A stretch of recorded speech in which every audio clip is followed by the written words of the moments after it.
of dreams and lore. Uncle Chunt's got tales galore. With the mighty beard, a hammer strong. Pop culture legends where we belong. Chuntcast roars like a cosmic storm. Movies, comics, games, we transform. Uncle Chunt leads the way each night. I hope you all been great ones because you Take our thank flight you for including me. through the galaxies we ride stuck so into bold. Another Chuntcast. It's been a while, so look, I've had a bit of a break. Been busy doing some things, and I'll explain to you what they are.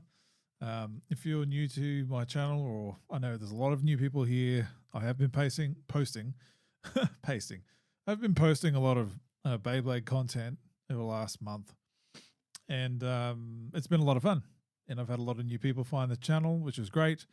And so that's not going to stop, by the way. Like, I'm going to post some more Beyblade stuff. I've ordered a Beyblade, and that's going to go into part of the Ask Chunt question for this week.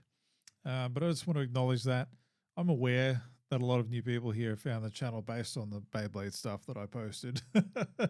So that was just me just having fun, just doing something different, getting into a hobby. And look, it's been great. And I've been having a good time with that. And doing some tournaments and whatnot. I missed last weekend's tournament, just life. And it's been a few long weekend or holiday weekends around here, and just took the opportunity to just relax, really. Work has been ridiculous. I've been very tired all the time. But look, I'm back for another Chuntcast, and it's been good. I've been working on the Quidjabo and Harold animated show. So if you want to keep an eye on my socials, do all the like and subscribe and all that stuff. Really helps me out. I know every YouTube channel says that, but it's legit. I don't know if you've noticed, but if you're looking at a YouTube channel and someone says the word subscribe for the first time in the video, you'll notice that the actual button on your web browser glows. The system, the algorithm knows when you say the word subscribe and like and subscribe and all that stuff, right? So YouTube actually makes, well, not makes you, but it encourages you to say that, because then the algorithm is literally listening, right? How creepy is that? It's literally listening to those who are actively encouraging viewers to do those things, and apparently rewards YouTube channel owners or content creators, what you want to call them, when they do that. So anyway, I found that out recently, and I thought that was quite creepy. Like, literally just listening to everything you say. But anyway, for the benefit, maybe, who knows? So yeah, the Quidjabo and Harold cartoon, going pretty good on that. It's just been delayed with work stuff, but I've just about finished. I'm on the final part of chapter 5, or episode 5, whatever you want to call it that. And there's 9 of them. So some of them are longer than others. This one's a bit of one of the longer ones, and I'm putting a bit more time into it because I want to do it well. And it's been fun. It's my first animated project, and I'm learning a lot along the way. Some cool, neat tips and tricks from Clip Studio Paint. It's a very powerful tool, industry level tool, but I'm just having fun with it, and I can't wait for everybody to see it. Hopefully people like it. Those who have left reviews on the book liked the book, so I'm assuming they're going to like the cartoon. This is where I probably should have prepared a prop to know what the hell I'm talking about. Not that it's a shameless plug, but this is my book. It's a kid's book, essentially. For those who don't know, I put this out last year, and if I can find a good page, and it's basically just like I've done it like a kid's book, but it's a bit morbid in some areas. It's pretty dark. Some adult humor in there. There's some stuff that kids just won't get, and there's a bit of subtext in there, but there's some good messages in there too. I'm quite proud of that. Long story short, I've got a couple of videos on my channel about this, so if you just want to check those out, get you up to speed. But I'm essentially converting this book into an animated series, a web series, if you want to call it that. And it's been fun. And then once I've done that, I'll start book 2 and see how we go from there. And I just need to get some stuff, organize some product for myself, because I want to go do supernova conventions. I've mentioned that in the past. Like, I want to go and get an art table or a table, guest table, whatever you want to call it that, and show my stuff. So it'll be, actual stuff that I've got ready to go. Like Kujibara and Harold, book 1 and 2, I can showcase like the animated series on like a rotating video or something in the background of my stall. And then my Guardian of Honor comic book and all that. So all these things I want to like promote and put out there and just do something with my life, right? Besides just tuning into this every now and then when I get to do it, I actually want to put something out there and make my mark. So anyway, that's the gist of it. So I'd like to really show you some of the animatic, but I do post updates on my socials like TikTok and Instagram and Facebook and X, whatever. So if you're on any of those, just jump over and throw me a follow there, and you'll see my updates as I go.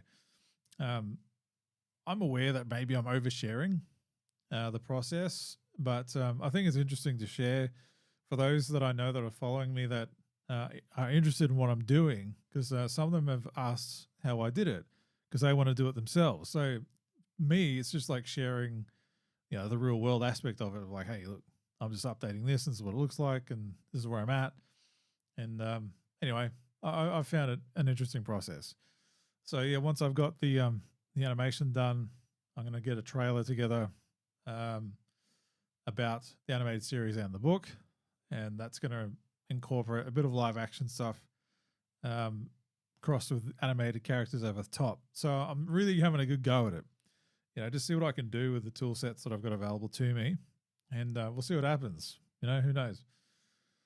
Hopefully it finds an audience when I finally put it out there. Anyway, that's enough about me, but that's what I've been doing. So if I've been pretty quiet, there's also a few other reasons why I've been a bit quiet, not just Beyblades and work and animating, but I've gone to the movies a couple of times and I've played some games, and the games industry is falling apart and all that. So I just want to go and touch on some of that today or tonight, whenever you're listening or watching this, and just hang out and have a chat.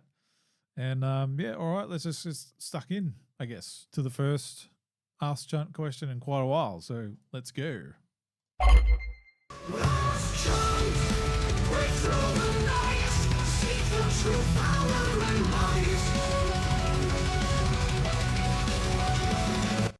Okie dokie. Ask Chunt. Right, this comes from Dragoon OGLS. Now, I don't know how long you've had that username for, but for those who don't know, Dragoon is a Beyblade. It's a Beyblade. It's the main one for the first series, and it's quite popular in the Beyblade X series that we're currently in, the meta and all that sort of kind of stuff. So he asks, or he or she asks, I had no idea you were into Beyblade, Chun. Well, I am. And you animate? Yes, I do. Since when? For a while. I've never animated something properly before. This is my first time doing it. So, but I've dabbled over the years in virtual things like Flash MX, and that's about it. But yeah, and Clip Studio Paint's my main animating tool. And since when? Oh, since for ages. So I think I just answered that. And Beyblades, yeah, look, I dabbled in the burst era towards the end of it, Quad Strike and all that stuff, but I didn't like it. It was fun for what it was, but it really felt like a toy, really cheap. But this new Beyblade X line, so much better. Even my wife, she's all over it. She really enjoys it as well. Anyway, so I've been digging the content and seeing you riffing. Yeah, well, I'll have some more to come. Been a minute since the last Chuntcast. Yes, I know. What up? Yeah, I kind of answered that prior to this question, so sorry about that. But yeah, just life and focusing on getting Kujibara and Harold finished, the animated content for that, and planning the marketing strategy, whatever, and whatever the trailer is going to be, and where am I going to advertise, and pay for advertising somewhere like Amazon or TikTok or something like that. So I'm planning out how that looks like, and yeah, it's been pretty busy. I mean, I have to divvy up my time where it suits because I work sometimes 50 plus hours sometimes at work, and then there's life, and I'm married, and then that doesn't leave much room for myself, or creating anything, or just playing a game or whatever. But so yeah, it's been pretty busy. What's your favorite bay, and how's the tourneys going? Keep ripping hard. Look, I'll keep ripping as good as I can. I've actually gotten some. I should have had them handy here. Let me just. Whoops. Something fell over. I don't know what that was. Anyway, it's going to bring out my little case here while I talk. This has got my main Beyblades and my gear. So my favorite bay at the moment, if I really had to choose gun to the head,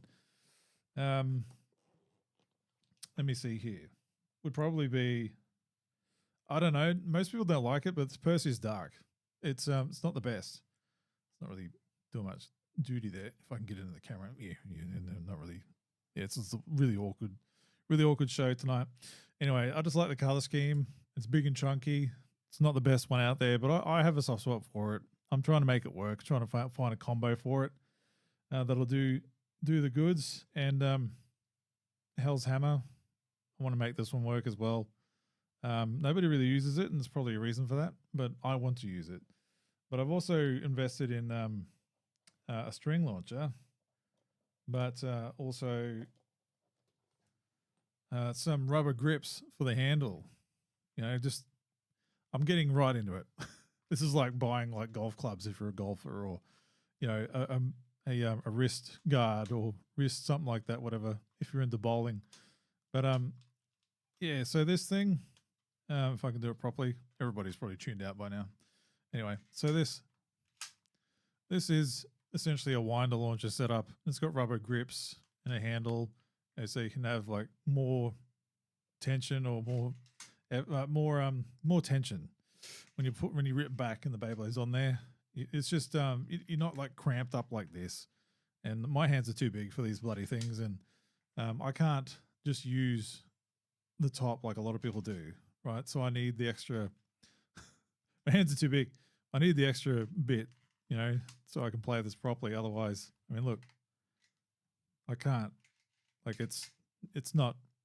Anyway, you get the idea. So yeah, I've gotten one of those, and you can switch out for a string launcher as well on the fly. So you just clip that off, throw this on, right, and you've got more of a compact setup. But it's a string launcher, boy. Right, it's a bit tidier. You can set it up like this, or you can set it up like that. Audio listeners are like, "What the hell are you? What are you doing? What are you doing, Chunt?" So anyway, you get the idea. String launchers are cool because you don't have to worry about the winder and the ripcord and all that kind of stuff. But some people say still out there that the winder launchers give you more power, but I haven't really noticed it myself. But I'm sure someone out there will correct me, as people do on the internet. So yeah, anyway, so to answer your question about what Beyblade I'm looking forward to, and I've pre-ordered this one. It's got the heaviest blade on top. Like the top part is called the blade for those who are the uninitiated, and it's got the heaviest one in the game right now. And it's called Scorpio Spear, and it's got this transformation aspect to it. So you can see here it's how it's totally round, but during combat, it'll hit the extreme line rail, whatever it's called, and it'll cut itself. Well, it'll not cut itself, but it'll convert itself to having three sides instead of a round side. I don't know if there's a photo here that shows it, but you just see the underpiece here, whatever the additional spinning blade part of it. It just transforms during combat from a defense or balance to a straight out attack type during combat. I just think that's cool. I mean, it looks big and chunky and beefy. It comes with a super long winder launcher as well. And a whole bunch of new stuff, new pieces, new parts. I'm looking forward to it. And yeah, I'm going to run that one in the tournament. I'm going to make sure this works. I've gotten a few that my wife just keeps beating me. I keep making her really good bays, and I give her all the good ones by the looks, and she keeps beating me all the time. So I need to find something that'll win. So I hope this does the job when I finally get it. But yeah, Scorpio Spear, that's what I'm looking forward to. How about yourself, man? Like, if you're into Beyblades, tell me yours. I'd be very interested to know what your go-to is. I know there's a lot of usual stuff out there of, the Cobalt Dragoon and the Wizard Rod and all that stuff that's still going on, but I don't care for that. Like, I'd rather not use that stuff because everybody uses it because it wins, and it might sound counterintuitive for me to say that, but it's just boring. I've got my tournament deck, which it's got my favorites in there, but I've got one in there that's Wizard Rod just in case, if I need to get an easy win. But I want Scorpio Spear to replace that one because I want to have fun. I don't want to just pull out the same boring one that everybody does in every match. But anyway, I'm going along in the tooth here. But yeah, thanks for sticking around and enjoying the channel. I've been here for a while, but you know how the algorithm is. You just have to try something new and you get new audience in. So welcome to the channel. I hope you stick around and enjoy the content. And just throw us another question if you got one. If you want to leave one, just hashtag AskChunt in the comments or just at me and with the hashtag AskChunt on socials, and I'll find it and I'll keep a record of it and we'll get through to yours in a timely fashion, as they say. So awesome. All right. Well, that's the AskChunt one down the way. So the next topic, look, it is what it is, but hopefully you guys are into it. But I saw this movie, The Thunderbolts, and I just want to talk about it. So let's do it, shall we?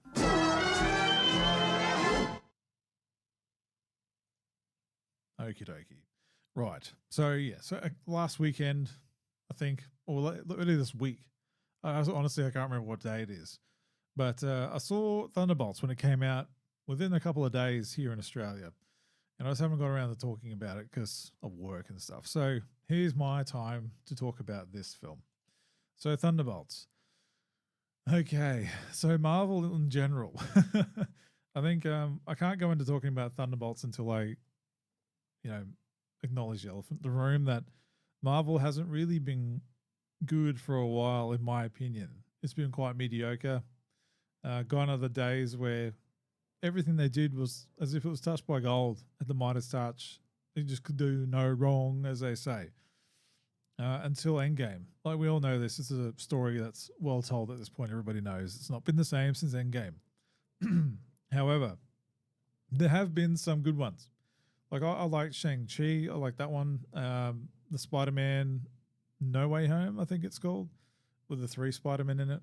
That was cool. I think that's almost it. I mean, I liked parts of the Captain America and the Winter Soldier, or Captain Falcon, whatever, in the Winter Soldier series. I kind of like that, but there's too much in it that I didn't like. I think it missed the mark, that series. And there's been some other stuff that, look, it's just not been what it should be. The MCU, as they favorably call it, is a real thing, and I think people are just over it. Disney in general doing the same thing across all of their properties, just wokeifying everything. Like, everybody's over it. Just go back to what works. I can't believe it's taken you 5 to 10 years to realize that.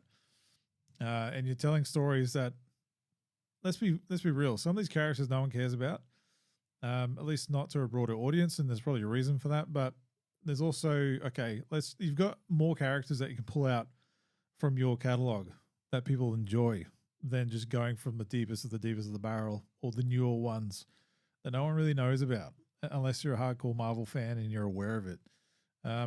Anyway, with all that being said, this movie is full of characters that is no one's favorite. So it's an interesting movie. People say it's like DC's Suicide Squad, and I get the comparison, but it's just not. I'll get into some of the positives. And look, I'm not gonna spoil some things, but there's not enough to spoil in this movie, right? So I'm just going to talk about the movie. Don't worry about anything being spoiled. The one thing I won't spoil is the final after credits sequence. That I won't spoil because I think that's the highlight of the whole movie, and that's saying something, right? So I'm going to touch on some stuff. Everybody knows that Sentry's in this movie. Everybody knows it's Bob. It is what it is. That is not a surprise. But let's just start from what's the tone of the movie. It's quite depressing. It's quite dark, and but that's the point of the movie. It tackles a group of people that are just lost. They don't know what they're doing in their life. They're unfulfilled, which is a word that's used multiple times in the movie. People that are seeking their purpose, but they don't know what to do or where to get it. It tackles mature themes of that darkness in us, or that deep pit of the void, as they say, that some people have troubles dealing with, right? And it goes into that pretty well, and it paints a picture of it on the screen, in your face, so to speak. But all the characters have their own battles, that they're like personal demons, and there's characters like John Walker who they talk themselves up like there's something, but eventually the other characters in the movie find out that he's been lying, and his real situation is, it's relatable. And my favorite part of that character in that movie was when he does get caught out, when he does get found out, that the story that he's been spouting of him being this golden boy, and the subject matter they're in for that, and when it's found out that that's not in fact true, just the way he looks at the team and just accepts it, like, yeah, like I tried, it is what it is kind of thing. And he didn't even have to say a word. He didn't say a word. And I like that. Like, that's acting. That's letting the scene work out. That's letting the scene play. That's letting the characters play without having to spoon feed you like, I'm feeling this emotion right now, kiddies. None of that. No quips, no nothing in that particular instance. I was like, okay, that's great. I really liked that moment. It was good. More of that. And I think this is one of the Marvel movies that has the least amount of quips. All right, there were some misplaced ones, like there's some dark like subject matter themes and stuff going on, and someone just makes kind of like an effort to make a joke, but it just comes across as if these people just don't know how to handle an awkward moment or something.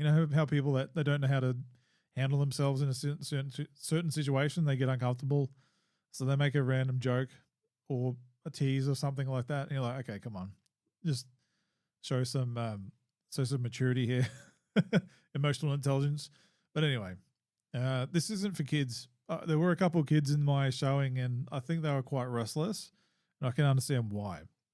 It's not your popcorn flick movie. It's not a $300 million budget movie. Actually, it's about 160 to 180 million, I think I heard. So it's not the biggest one out there, and you can tell it's very small scale in comparison to some of the stuff that we've been seeing or used to seeing in a Marvel movie. Like when you look at Captain America, not Born Again, that's Daredevil, New World, which, my God, what a mistake that movie was. But the sequences in there were big, right? Big and large scale and pretty epic, with the Hulk and going around that celestial island and all that kind of stuff. Those parts are actually quite cool, but this movie is really small scale. It's more intimate than that, and it feels that way. Like you're with this crew pretty much the whole way.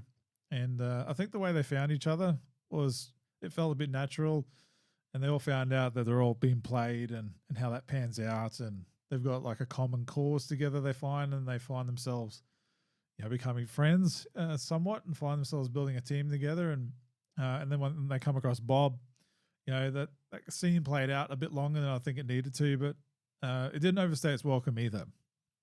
So Bob essentially is like this new super being that no one knew about. He's just been locked away for years. I'm not going to spoil it, but it's obvious. There's something different about the guy in the movie when he comes out of nowhere, and they're all like, how did you get in here? Like, because they all had great difficulties getting into that room. So they're like, we didn't see you come in. Where the hell did you come from? And he came out from a canister or like a coffin kind of thing that was sustaining him for God knows how long. And someone opened it, and he's like, oh, hey, I don't know I don't know how I got here. I just woke up here, kind of thing. And then some funny sequences play out between all the characters and him, and as they go through, and he just starts like discovering his powers, waking up, and you start to realize this guy's a bit dangerous. I will say towards the middle end, maybe towards the third act of the movie, he does show himself to be.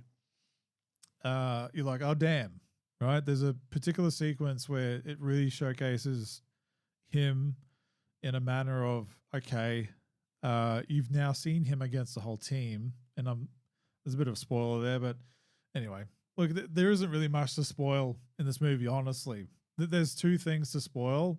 It's what happens to Bob and Sentry. That is it. Like, there's no earth-shattering conclusion or no earth-shattering discovery or announcement or reveal or anything like that. It's just a simple movie of a bunch of misfit characters who've been pitted against each other, but then they manage to find themselves a team. And the mystery, who is Bob? Bob's the central figure, and you just know it's in the trailer. Bob, you see Bob in the sky against the others. So I'm not spoiling anything there. That's the main conflict. So now that I've danced around that, there's one sequence that really shows that, okay, he's on another level. And that made me feel like, oh, wow, like that sequence is quite cool. And it actually got me the kind of like, damn, like, oh, okay, like this is serious business. Like, oh, these guys are kind of stuffed.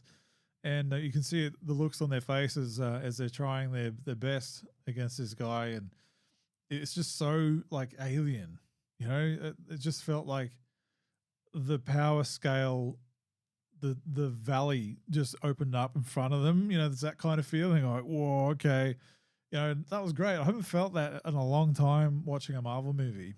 And that was awesome to see, right? So I'll give him that. I am a little disappointed, though, about some aspects to this character, the Sentry, on how they handled it. Mind you, I will be totally honest, I'm not across the character as much.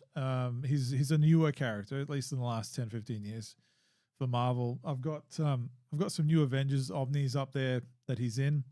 So I'll get to read who he is eventually and how he plays with the Avengers team and all that eventually. But how they've introduced him into this, I think it's quite clever. The comic book entry for Sentry is very complicated and convoluted, where this has just literally been like a mystery project just locked away, ready to be disposed. No one knows about him, no one cares, and he's just there.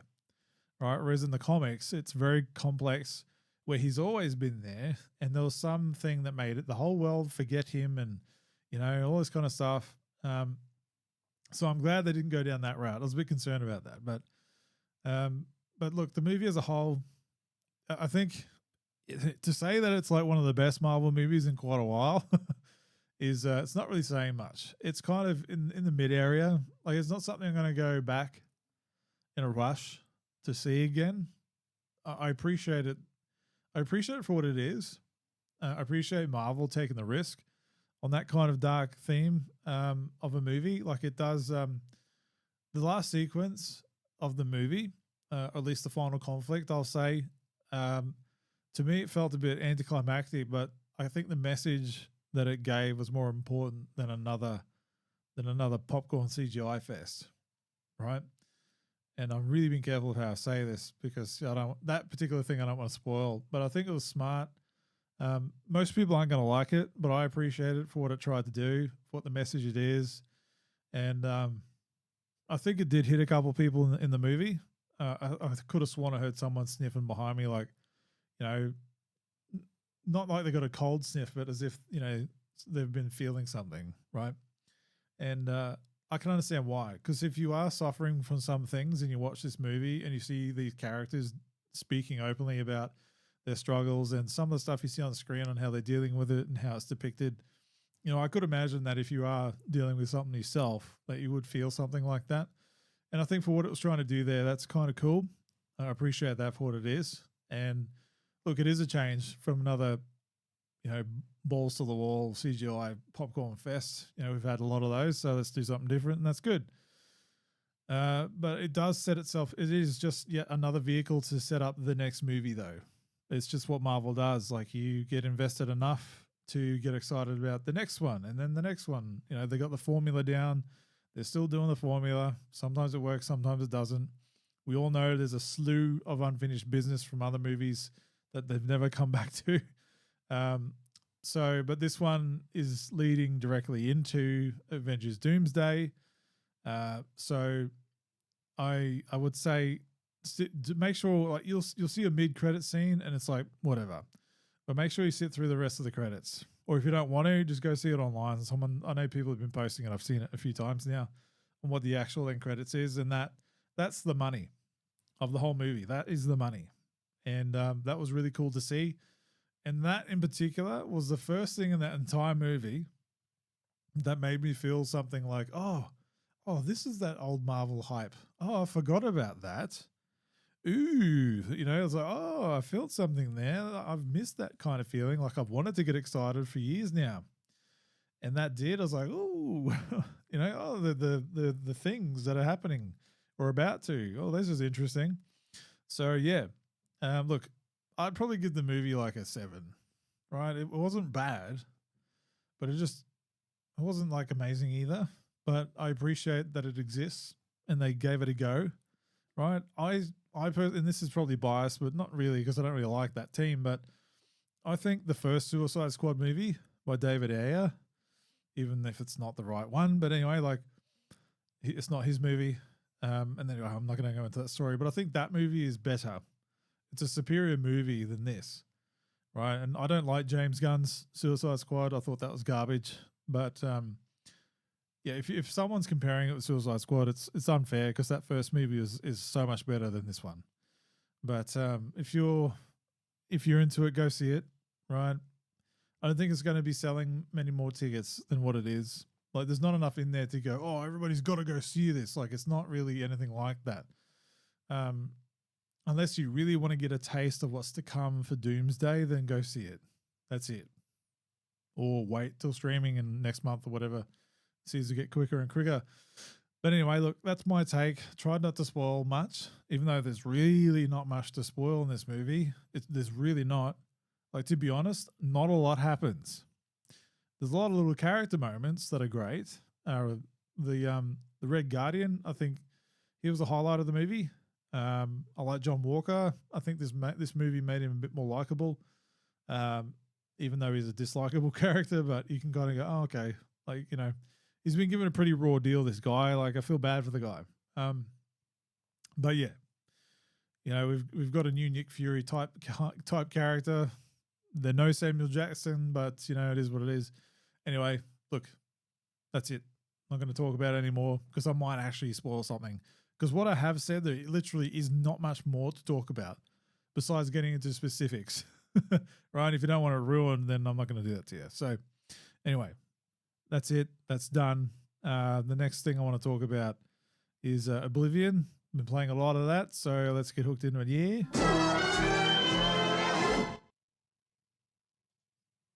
Okie dokie. So look, Oblivion, I played it on the 360 back in the day. It was one of my first 360 games. But I never finished it. I remember quite fondly of getting very frustrated with the Oblivion gates. And there's one quest that you've got to go around every city and take out the Oblivion gate outside every city. And I think that's where I pieced out. And that's not very long into the quest line either. But I did do a bunch of exploring and side quests on the 360 as well. I think I did more side quests than the actual main campaign. But I never finished it because there was one gate in particular that I just got really confused and couldn't find my way around. And I was like, you know what, I'm done. And then I didn't go back to it. I mean, out of curiosity, over the years, I went back with the Xbox backwards compatibility program and just seeing how it looked and ran. Like, that's it.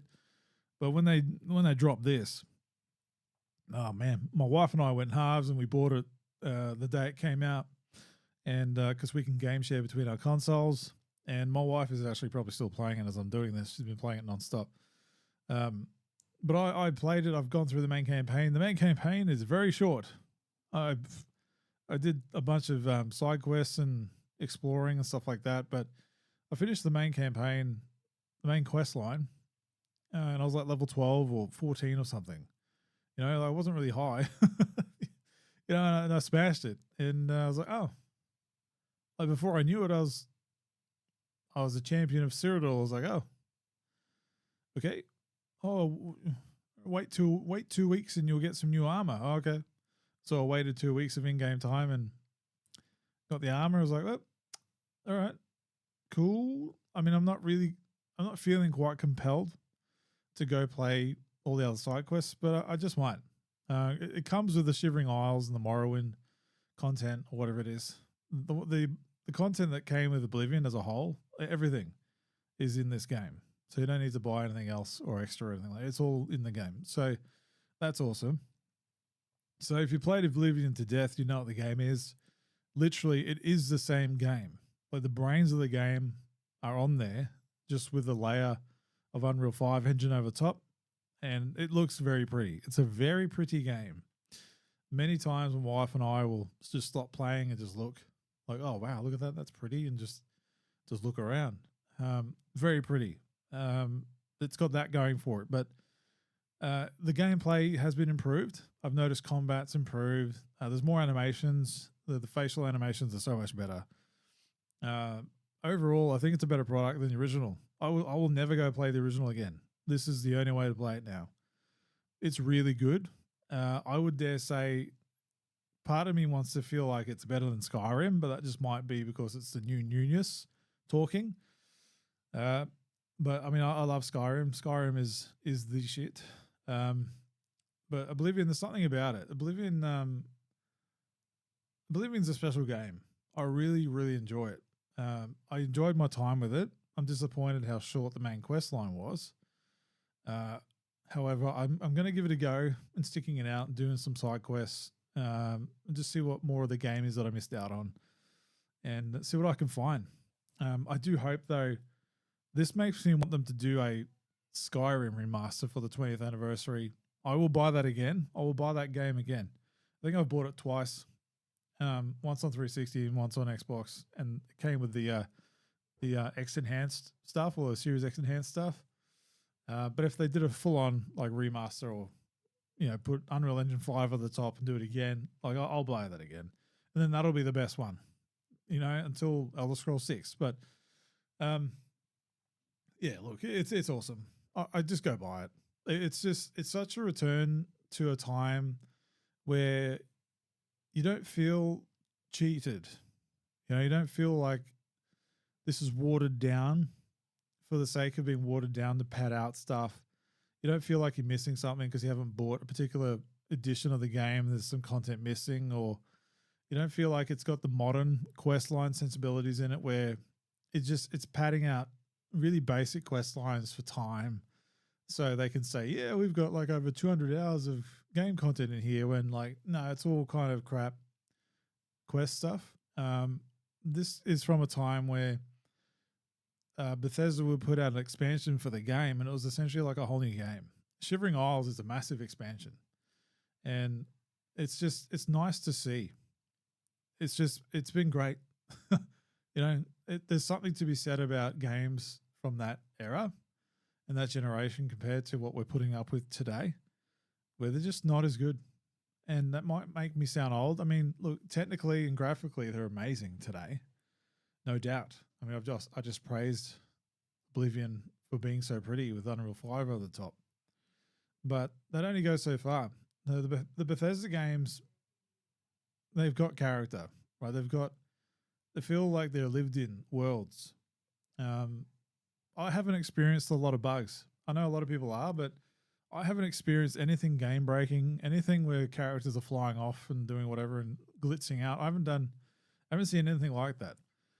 My game's only crashed like twice the whole time I've played. Whereas my wife, her game's crashing all the time. So I don't know what the go is, but my experience has been different. Look, if you have a vested interest or even a small interest in Elder Scrolls and that kind of game, if you didn't play Avowed, which I don't know how many more people are playing Avowed now that Oblivion Remaster is out. I feel sorry for that dev, but I think Oblivion's a great place for you to start. It doesn't feel too heavy. It's not too complicated. It feels much simpler than other games of its ilk, but it's fun and it just takes you on a journey, and I love it. Oblivion's an amazing game. Everyone should play it. I love it. Put it on your wish list, whatever it is, get to it when you can. It's a perfect game if you just want to lose yourself in, lose some time. It's very pretty. It's not dark. It's fantasy. Now there are some dark areas in it. There are some dark aspects to it, but it's just, I can't say enough good things about it. I'm so stoked they did this. Really, I'm so stoked they did this. I know a lot of people are over remakes and all that kind of stuff, and look, I am too for the most part, but there comes a time where I don't have an issue with someone digging up a 20-year-old game and going, you know what, people love this. We could do it better now. Let's do it again. It's essentially the same game, or a remaster or a remake, however you want to say it. It doesn't always work. I think it's a particular selection that will work. Like if you looked at The Last of Us, Last of Us 1 and 2, they've been remastered 100 times each, and that seems just ridiculous. But when you have a game as well loved and appreciated as Oblivion, I think it's more than deserving. Because if you go look at it now, the old game looks rough as, like really rough. And you look at it side by side with this new one, and it's just wow, like night and day. Oh wow, this is a brand new game. It feels like a brand new game. So yeah, I'm not opposed to them digging out old games and remaking them or remastering them. Just give it some time. Give me a reason, or just wait for a reason that it's worth doing. Right. I know there's a lot of stuff behind this Oblivion remaster as to why it's been done. If you want to, you probably know about it, but the Sky Oblivion movement, it's a fan remake or remaster or whatever you want to call it of Oblivion that's been done for a number of years now. And I think that might have been one of the reasons for Bethesda to do it. Like, no. Like, if anyone's going to do it, we're going to do it. And then they did. But I think also it's using Unreal Engine 5. I think this is a test bed for them to see how they can layer another engine on top of theirs, on their brains, for Elder Scrolls 6, whatever it's going to be called. I think their creation engine, whatever it's called, I think it's reached its limits. Starfield is great, but you can still feel that oldness. And Fallout 4, you just feel that clunkiness. But something about Oblivion, I think, lent well. And look, I'm probably making this up, or I'm probably far off the mark, but this isn't the first time it's happened where a game studio has enhanced their current engine with integrating it to another one. So to me, this feels like, well, maybe they're finding a way to leverage their complex systems from their creation engine, but with an engine that's more flexible and stable, right, or more powerful than theirs. So Microsoft has a history of investing in Unreal Engine and having their studios at large use it, right? And now Bethesda under Microsoft banner. I think they're finding out ways to integrate Unreal Engine 5 into their creation engine for Elder Scrolls 6. So what's a good way to do it? Hey, let's outsource another studio to remaster Oblivion. Let's make some money of it. Let's make it a remaster and sell it again, but let's learn some lessons here as well. Just saying, that's what I'm thinking that's happening here. Could be wrong, but I'm just connecting the dots.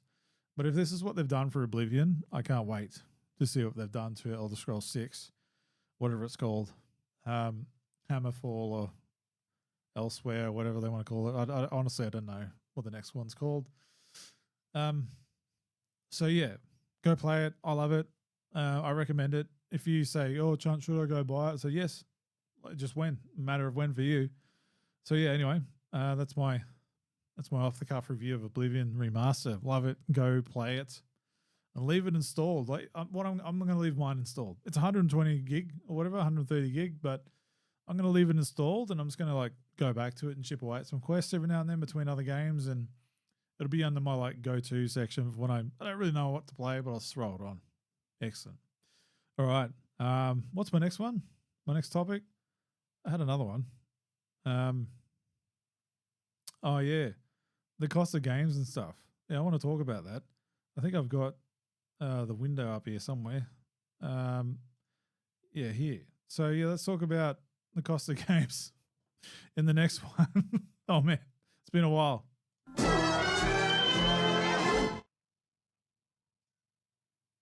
Excellent. All right. So yeah, look, I'm just going to hook right into it. So cost of games is ridiculous. Video gaming has become the hobby of the first class and upper class. That's it. Seriously, Microsoft is now following the same trail as Nintendo. Sony's probably going to do it again. So look, the floodgates are open. All the prices are going up. Everything's going up, just in general life. But here we are. So Microsoft raises the price on all Xbox Series consoles and Xbox games and peripherals. In America, there are going to be games that are going to hit $80 at the end of this year. And they say, we understand these challenges. Oh, sorry. We understand these changes are challenging. Of course you do, as you sit there with your millions and billions of dollars. So let's just hook straight into it, right? I just want to get into the minutiae of it. So going forward, here are the expected prices. So this is American dollars. Excuse me. I've got a calculator here to do the conversion from USD to AUD for those of us who are in Australia. So I'm just going to look at this one particularly because this is the main. Oh, that's Series S. Here, Series X. It's going up to $600 American, right? At the end of this year, if it's not already. So if I do the conversion here, $5.99. That's nearly 1,000 Australian dollary dues, right? How about those apples, huh? A controller. So if I just look at, I don't know, I like the special edition ones. So if I say $80 for a controller, so $80 American, that's $123 Australian, right? This is insanity, right? So if you want to get a console and a controller, a spare controller, and this is even before you buy a game, you're staring down the barrel of $1,100 Australian, right? And whatever that is, 600 plus $80 American, right? You're nearing the 1,000, nearing $1,000 before you walk out the store. Gaming apparently is meant to be for everyone, but everyone's getting priced out of it. So what do we do about that? So look, honestly, with all this talk of a PS6 and an Xbox handheld and next generation that, next generation this, honestly, I shudder to imagine what the prices are of those machines will be. I am no longer, this will be probably the first time in how many generations now since the original Xbox that I won't be there day one for the next Xbox. Unless there's some super hardcore trade-in deal, right? Let me use the Switch as an example. Switch 2, the only reason why I've been able to secure 2 of those SKUs, so I secured a standard SKU and the Mario Kart SKU because my wife wanted one and I want one, right? So what EB Games did is they put out a really good trade-in deal, I think, where I traded in, because I'm a level 4 member at EB Games. So I traded in my console, a handful of games, and whatever else. My wife did the same thing, and I used my level 4 account to get the extra credit. And I managed to pay off over 50% of both of those SKUs with my trade-ins and all the bonuses that I've got.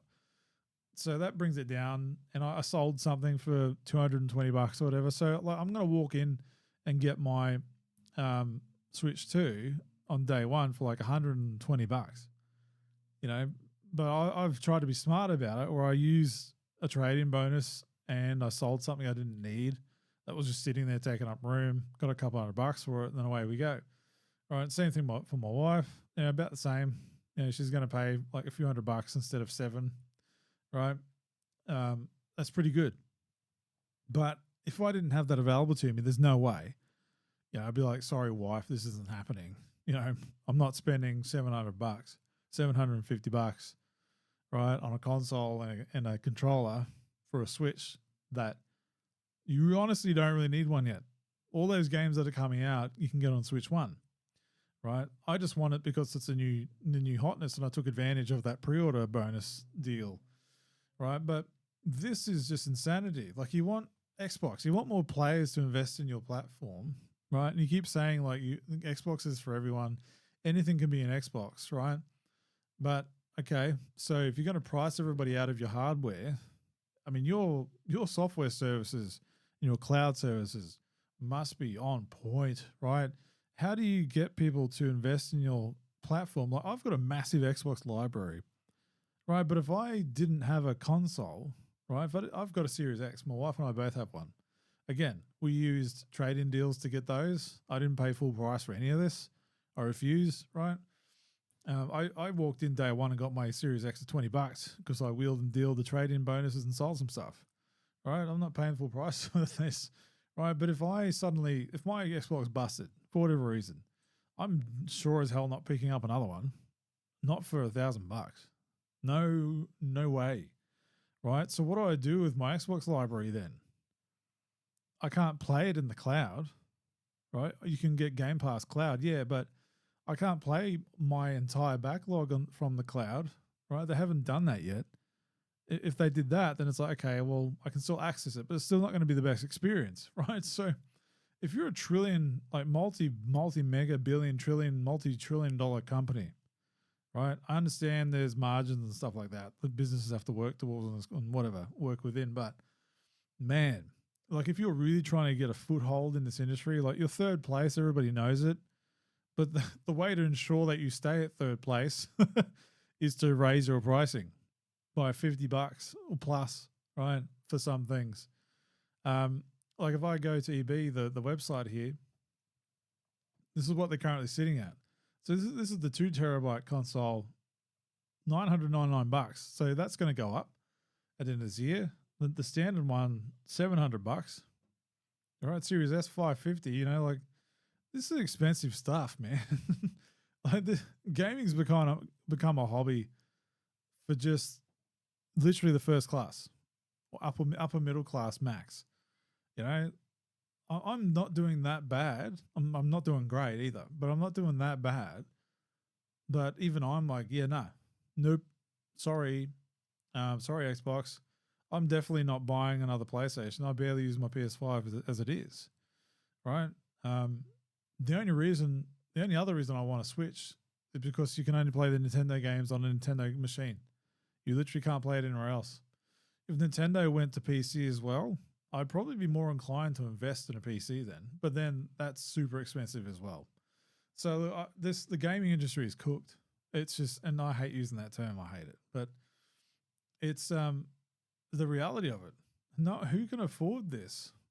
Like, your average customer can't, right? You know, unless you're appealing to the tops, you know, who've got, you know, an easy grand to lay around. Like, you know, I'll throw $1,000 on a gaming machine before I even buy a console, you know, instead of paying rent this week or whatever. Like, this is, I don't know. It sounds weird. I'll play the other side. Look, Chunt, you're whinging, but you've already got all the consoles. Yeah, I do. I've got a Series X, a PS5, and a digital, and I've got pre-order the Switch too. Like, yeah, look, I'm very privileged, but I've been smart about it. I never pay full price. You know, it's the only way I got it is I moved other things on to pay for other things I want in, right? But still, like, gone are the days where, look, if I will pick up a limited edition controller now, I'm not paying $130 for a controller unless mine just totally dies. $80 for a game, American. Some games I've got on my wish list on Xbox at $164 Australian, right? And I'll just sit on those for years. I will never. I can't remember the last time I paid full price day one besides Oblivion, right, for a new game. But even then, my wife and I went halves to buy one copy because we can game share between our Xbox accounts on 2 different consoles, right? I will sit on a game for years until it goes on sale, like 50, 60% or something like that. And then I'll go, you know what? Now's the time, because it's just insane. So this Expedition 33, that new RPG game that came out, or I was reading an article earlier tonight that they're a AA studio, if you want to call them that, right? But the director was on record saying that the reason why he started this game in the studio is because he got bored working at Ubisoft, and they're a small team of 30. And if you go look at the game, it is an absolute stunning looking game. It looks amazing, and it's being sold for significantly less than a AAA game, right? About about $79 or something like that Australian for the full game. There's no DLC, no microtransactions, nothing, right? It's not $160, not $130, not $120, but 70, right? $80 or whatever it is if you want the deluxe edition cosmetics, but it doesn't affect the game. There's no extra content, right? And that game sold over 1 million copies already, and it's only just come out. Like that says a lot, right? The tools that are available today, they're so advanced and so capable that a studio of 30 people can do something that looks, I thought, like a AAA game, right? I was like, damn, this team are making something like this, and it's a turn-based RPG, and like it looks like Lost Odyssey from the 360. It looks like that. Amazing, like beautiful looking game. But I was like, oh wow, that's a risk for a turn-based game. But then I realized, oh, it's a smaller studio, it's smaller budget. They're probably just being smarter with their tools, right? Whereas you got companies like EA and Ubisoft, where they're probably just using their tools to find ways to get more money, right? They're not being smart about it or being consumer focused on making good quality games, or reducing their budgets by utilizing smarter tools for smaller teams to make better games. Like, like this studio is just showing everyone up, right? I can't wait to play that game. It's on my wish list. But again, yes, it's already at a lower price, but again, I'm not paying $80 for a game. I'm not doing it, or I'll wait for it. That's why it's difficult for me to talk about new games and stuff, because I don't buy them day one anymore. It's just I can't justify it. Well, yeah, I'll buy a game day one, but I might only get to play it. I might get to playing it a couple months later. I've just wasted time, wasted money, and it's probably on sale by the time I get to play it, which has happened. There's been games I've bought that have ended up on Game Pass like a year or two later or something, and I haven't even got to play it yet. You're like, oh man, okay. So I've learnt my lessons. I bought some games that are like $5 on Xbox digitally, and then they went up to $30 or something. Or I bought some games that got a 70% off discount. I was like, okay, now's the time. I've always got stuff waiting in my wish list, and I wait. This gaming industry is going to fall over, like it already is. Massive layoffs everywhere. It's unsustainable at these prices and the rate that they churn people over. I'm surprised it hasn't fallen on its face sooner, with all the bad decisions that have been made with, the games as service model that nobody wants, the woke stuff, right? The pushing of, female characters that act like men. They're just unlikable, right? Not interested, right? Like that new Naughty Dog game, whatever that's called, that Guardians of the Galaxy looking one, but that with that insufferably unlikable main protagonist that they revealed, she just like instantly tuned out. Like this agenda stuff that's been pushed, this woke stuff. I don't care. Why? So this Expedition 33 and Oblivion Remastered have come out and just shown the whole industry, wow, okay, they're clearly not buying those other games like Dragon Age, right? They're going to buy Oblivion Remastered. It's the same, literally the same game, just looks prettier. The same engine is in there. It just looks prettier, right? Instead of a new Butte game, a new IP. Like it's stand up and take notice. That's all I'm saying. Like otherwise you're done. It's the same thing as Hollywood. There's a turning point here where there's only so many billions of dollars these studios can lose, I guess, before they start going, oh, damn. All right, let's wakey now, shall we? Right? So anyway, yeah, look, it's one of the reasons I mentioned it before. One of the reasons I haven't done a lot of gaming content lately is because I don't play a lot of new games. So it's difficult to talk about them. Gone are the days where I used to get review codes and that was easier, but I'm not paying money. I'm not paying $120 to review a game and, not have the margin to cover that. Definitely it's not from the AdSense or anything. I'm not even monetized, so it's not even that. right? So I've got to be smart with my time where I do it and everything like that. But like we all do, and the times are getting tougher. My rent's probably going to go up in a couple of weeks, right? So yeah, we're all getting hit all 3 ways through Sunday, and these massive corporations are going to realize that, hey, we can't squeeze people anymore. They're pre-squeezed when they come to us now, right? So fun times. I just think it's ridiculous. What have we come to here? I know it's all tariffs and stuff like that, and world changing and inflation, and salaries and hourly rates and all that stuff. Job salaries haven't gone up. Well, they're just not going up to meet demand. Like, it's all that stuff. But it's like, it's depressing. Gaming used to be achievable for a lot of people. It wasn't always.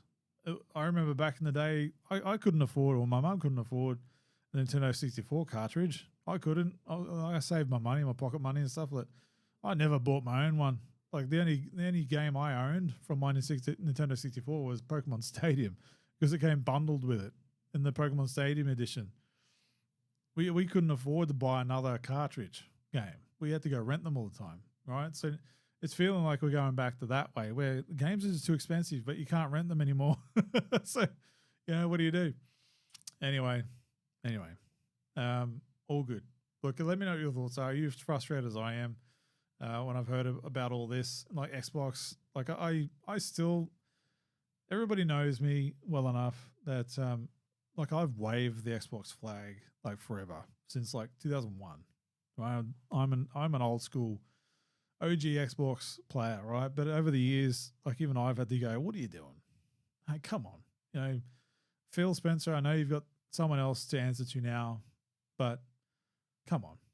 I know you've got to make money from Microsoft now, because you've just spent $70-something billion, right? And you've got to get the money back. I get that, but this isn't the way to do it. But hey, it is what it is, man. Unfortunately, my Xbox library is tied up in the Xbox ecosystem. For better or worse, it is what it is. I'm already there, so I'm not as impacted. But when the next one comes out, if it's $1,000, if it's only more than a Series X right now, which we just looked, it was like $700. If it's anything more than that, and it's going to be, I definitely won't be there day one.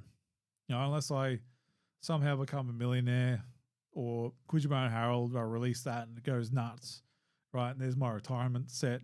Like, the things that'll never happen, right? But, oh man, it sucks to see this is the way things are going. But anyway, let's wrap up the show, shall we? Yes. Cool. I know it's kind of unnecessary. I didn't really need to do that just then, but to me it was like a bookend of that discussion. And here we go into wrapping up the show. So look, thanks for sticking around. If you stuck around for the whole show, thank you very much. Throw us a like and subscribe. Like I mentioned at the start, YouTube knows when you say the word subscribe, because if you notice, the first time it'll glow, the button will like glow. It's really creepy. But anyway, thanks for spending time with me today and making me part of your day. Really appreciate it. And look, until the next time, next week, hopefully there's some movement, I'll say, on what my future plans are. And I want to talk about that once I've got things lined up. A couple of things that I want to show. So yeah, I'll see what happens this week. If work doesn't derail my plans again, like it does. But until then, hope you're all being well. I know it's tough out there. I'm feeling it too. It's another reason why I haven't done as much. There's a lot of stuff going on in my life that's a bit difficult to navigate, and there's stress and all this kind of stuff. But I'm good. I'm happy that I've got this outlet. So if I need to, I can just come in here and just like blah, blah, blah, and just have a chat and get my voice out there. And so those who stuck around, thanks for being here. And and like I said, making me part of your day. And leave some comments, man. Let's have a chat. And catch me online on socials. Like I will find time to reply to things, and I look forward to showing you what some of my future plans are next time. But unclechunt.com, that's my website. If you can't find my socials, go there, and they're all linked there. But in the meantime, tool all are one, and may the power protect you. Yes. In the nebula of dreams and lore, Uncle Chunt's got tales galore.